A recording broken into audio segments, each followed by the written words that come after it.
ಎದೆ ಬಡಿತ ಜೋರಾಗಿದೆ. ಆರ್ಟಿಸ್ಟ್ಗಳಿಗೆ ಯಾರಿಗೂ ಕೊಡಲ್ಲ. ಆರ್ಟಿ ವರ್ಸಸ್ ಕೆಡಿ ಅಂತ ಕೇಳಿ ಯಾಕೆ ಭೂಮಿ ಒಳಗೂ ಮುಗಿದೋಯ್ತಾರೆ, ನಮ್ಮ ಲೈಫೇ ಕೆರಿಯರೇ ಕ್ಲೋಸು. ಏನು ನಸೀಬ್ ಅಂತೀವಲ್ಲ ಹಂಗೆ ಎಲ್ಲ ವಿಷಯಕ್ಕೂ ಬಂದು ನಿಂತ್ಕೊಳ್ಳೋರು ಇಲ್ಲ. ಅದು ನಾನು ಕ್ರಿಯೇಟ್ ಮಾಡಿದ್ದು, ಅದು ಹೆಂಗೆ ಆಗ್ಬಿಡ್ತದೆ. ಅಪ್ಪ ಅಮ್ಮ ಬಂದು ನಿಂತಿಯಾರೆ ಜೋಳಿಗೆ ಭಿಕ್ಷೆ ಆಗ್ತಾನೆ, ಏನು ಹುಡುಗಾಟನ ಸರ್ ಅದು. ಎಲ್ಲೋ ಒಂದು ಕಡೆ ನಿಮಗೆ ಒಬ್ಬರೋ ಇಬ್ಬರು ಹಂಗೆ ಮಾಡ್ಬೋದು, ಅವ್ರಿಗೂ ಅಕ್ಕಪಕ್ಕದಲ್ಲಿರೋ ತಿದ್ದಿ ಬುದ್ಧಿ ಹೇಳಿ ಕರ್ಕೊಂಡು ಹೋದ್ರೆ ಒಳ್ಳೇದು. ಇಲ್ಲ ಅಂದ್ರೆ ಹೊತ್ಬಿಟ್ಟು ಹೋಯ್ತಾ ಇರ್ತಾನೆ. ಏನಕ್ಕೆ ಎತ್ಕೋಬೇಕು ಹೆಗಲ ಮೇಲೆ, ದೊಡ್ಡ ತಪ್ಪದು, ಹೆವಿ ಭಾರ ಅದು. ಚೆನ್ನಾಗಿ ಬೆಳೆದವ್ ನೋಡ್ರಿ ಬಡಿ ಮಗ ಅಂತ ಎಲ್ಲ ನಿಂತ್ಕೊಂಡು ನೋಡ್ತಾರಲ್ಲ, ಯಾರು ಕಾಲು ಎಳಿಬೇಕು ಅಂತ, ಯಾರು ಇನ್ನೊಬ್ರು ನಾಳು ಮಾಡಬೇಕು ಅಂತ. Yes always is my darling. ನನಗೆ ಯಾವತ್ತು ಸಿನಿಮಾ ಹೊರತುಪಡಿಸಿ, ಸಿನಿಮಾ ಬಿಟ್ಟರೆ ಈಸ್ ಮೈ ಬ್ರದರ್. ಇಲ್ಲಿ ಏನು ಗೊತ್ತಾ ಬ್ರದರ್, ಇಲ್ಲಿ ನಮ್ಮ ಸಿನಿಮಾಗೆ ನಾವೇ ಹೀರೋಗಳು. ಕೊಡೋ ಗೌರವ, ಒಂದು ತಾಯಿಗೆ ಹೆಂಗೆ ಗೌರವ ಕೊಡ್ತೀವಿ ಆ ಥರದ್ದು ಅಂತಿಲ್ಲ. ಯಾರು ತೊಂದರೆ ಇಲ್ಲ, ತಪ್ಪು ನಂದು. ಅವ್ರ ನಿರೀಕ್ಷೆ ಅಂದರೆ ಪ್ರೇಮ್ ಅಂತ ತಕ್ಷಣ ಟೂ ಮಚ್ ನಿರೀಕ್ಷೆ ಅಂತೂ ಇದ್ದೇ ಇರ್ತದೆ. ಓವರ್ ಕಾನ್ಫಿಡೆನ್ಸಲ್ಲಿ ಬರ್ತಾರೆ. ತುಂಬ ನಿರೀಕ್ಷೆ ಇಟ್ಕೊಬರೋಡೆ. ಸಂಯುಕ್ತ ಕರ್ನಾಟಕ ವೀಕ್ಷಕರಿಗೆ ಸ್ವಾಗತ. ನಾನು ಕೃಷ್ಣ. ಕೆಡಿ ಎಲ್ಲೆಲ್ಲೂ ಈಗ ಕೆಡಿದೆ ಹವಾ. ಕೆಡಿ ಟೀಮ್ ಜೊತೆ ನಾವು ಕೂಡ ಭಾಳಷ್ಟು ಮಾತಾಡ್ತಾ ಹೋಗ್ತಾ ಇದ್ದೀವಿ. ಈಗ ಕೆಡಿ ಟೀಮ್ನ ಸೂತ್ರಧಾರ ಮತ್ತು ಕೆಡಿ ಟೀಮ್ನ ಫಸ್ಟ್ ಕನಸ್ಕಂಡ ಡ್ರೀಮರ್ ಅಂತ ಹೇಳ್ಬೋದು, ಡೈರೆಕ್ಟರ್ ಪ್ರೇಮ್ ಸರ್ ನಮ್ಮ ಜೊತೆಗಿದ್ದಾರೆ. ಸರ್, ಕಾರ್ಯಕ್ರಮಕ್ಕೆ ಸ್ವಾಗತ ಸರ್. ಹಾಯ್ ಮಗನೆ, thank you so much. Sir, ಈಗ ಒಬ್ಬ ವ್ಯಕ್ತಿ ಬದುಕಬೇಕು ಅಂದರೆ ಅವ್ನಿಗೊಂದು ಗೋಲ್ಡನ್ ಅವರ್ ಅಂತ ಇರುತ್ತೆ. ಅದೊಂದು 60 ಮಿನಿಟ್. ಕೆಡಿ ಸಿನಿಮಾ ಜನರ ಮುಂದೆ ಬರೋದಕ್ಕೆ ಗೋಲ್ಡನ್ ಅವರ್ 40 ಅವರ್ಸ್ ಅಷ್ಟೇ ಸರ್ ಉಳಿದಿರೋದು. ನಿಮ್ಮ ಎದೆ ಬಡಿತ ಎಷ್ಟಿದೆ ಸರ್? ಎದೆ ಬಡಿತ ಜೋರಾಗಿದೆ. ಆ ಥರ ಏನಿಲ್ಲ. ನನಗೆ ನನ್ನ ಸಿನಿಮಾ ಬಗ್ಗೆ ತುಂಬ ಕಾನ್ಫಿಡೆನ್ಸ್ ಇರುತ್ತೆ. ನನಗೆ ಯಾವತ್ತು ನನ್ನ ಸಿನಿಮಾ ಮಾಡೋದು, ನಾನು ಕೆಲಸ ಮಾಡಿದ್ರೆ, ಆ್ಯಂಡ್ ನಾನು ಯಾವತ್ತು ನಮ್ಮನ್ನು ವೈಭೀಕರಣ ಮಾಡ್ಕೊಳಕ್ಕೆ ಹೋಗಲ್ಲ.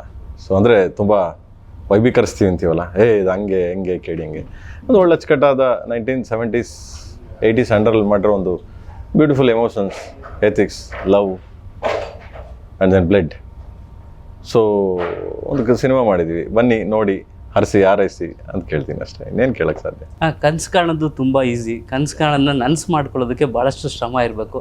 ಕೆಡಿ ಸಿನಿಮಾದು ಅಷ್ಟೇ, ವರ್ಷಗಳ ಕನಸನ್ನು ನನಸು ಮಾಡೋವಂಥ ಸಮಯ ಬಂದಿದೆ.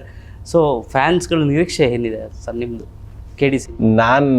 ನಾನು ಸಿನಿಮಾ ಮಾಡ್ತೀನಿ ಬ್ರದರ್. ನಾನು ಒಳ್ಳೆ ಸಿನಿಮಾ ಮಾಡಬೇಕು ಅಂತ ಟ್ರೈ ಮಾಡಿ ಒಂದು ಒಳ್ಳೆ ಸಿನಿಮಾ ಮಾಡಿ ಕೊಡ್ತೀನಿ.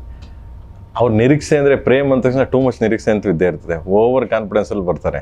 ಅದಕ್ಕೆ ತುಂಬ ಕಾಮಾಗೆ, ತುಂಬ ಪೀಸ್ಫುಲ್ಲಾಗೆ ಬಂದು ಸಿನಿಮಾ ನೋಡಿ ಅಂತ. ಬಟ್ ಆ ನಿರೀಕ್ಷೆಗೆ ಮೀರಿ ಸಿನಿಮಾ ಅಂತೂ ಇದ್ದೇ ಇರುತ್ತೆ.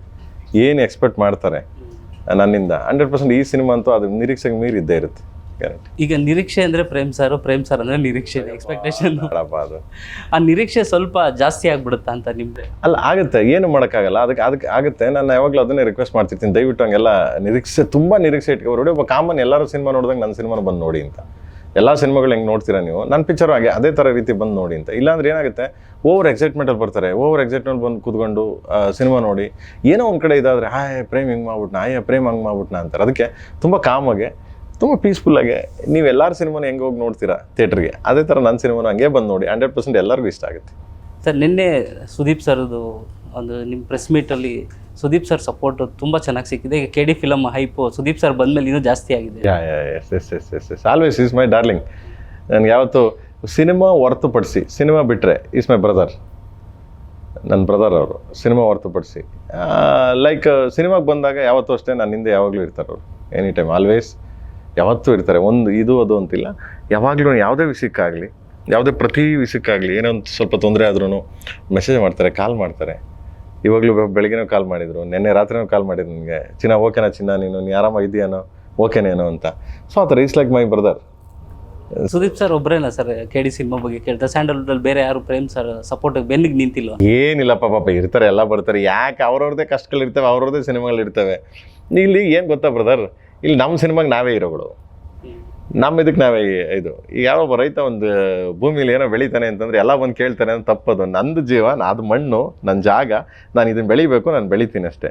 ಆದರೆ ಬೆಳೆದಾದ್ಮೇಲೆ ಅದನ್ನು ಮಾರ್ಕೆಟಿಗೆ ತೊಗೊಂಡೋಗ್ತೀನಲ್ಲ, ಮಾರ್ಕೆಟಿಗೆ ತೊಗೊಂಡೋದಾಗ ಎಷ್ಟು ಚೆನ್ನಾಗಿ ಬೆಳೆದವ್ ನೋಡ್ರಿ ಬಡಿ ಮಗ ಅಂತ ಎಲ್ಲ ನಿಂತ್ಕೊಂಡು ನೋಡ್ತಾರಲ್ಲ, ಅದೇ ಕೆಡಿ. ಅಲ್ಲೆಲ್ಲ ಬಂದು ನಿಂತ್ಕೊಂಡು ನೋಡಲಿ, ಅರ್ಸ್ಲಿ, ಅವಾಗ ತೊಂದರೆ ಇಲ್ಲ.